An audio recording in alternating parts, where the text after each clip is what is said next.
Wobbly. Oh, well, in regards to putting the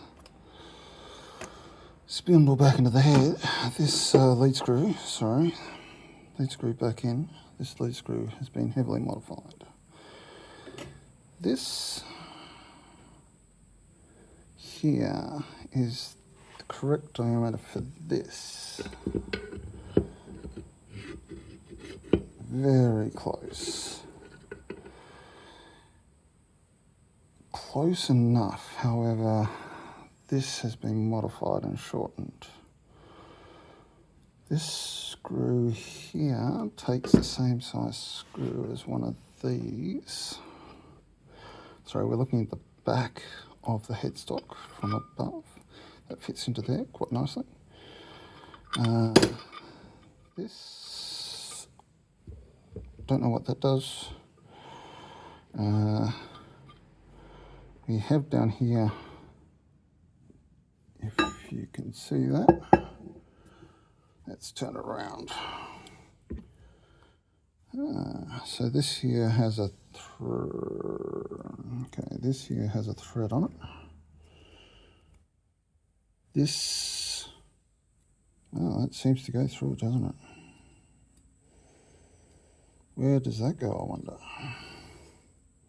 Straight through. So there's a hole that goes straight through as well. That would have been used for something. Let's put this up here.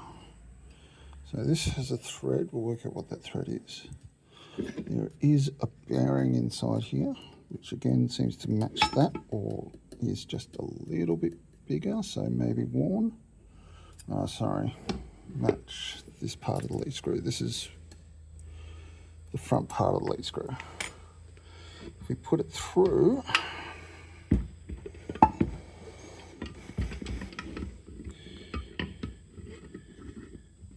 it only goes, sorry, I'm just, I should move the camera, only goes to there, so not quite enough, which means it's been shortened, or this has been added on. With the tailstock with the, I don't know what the back part of the lathe is called, but we've got a similar problem. The thread size seems to match that. No. Seems to match there.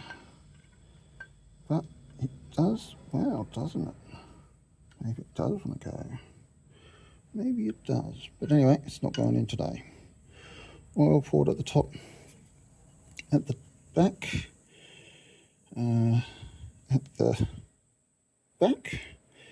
FHW, which is the initial of Frederick something Hercus.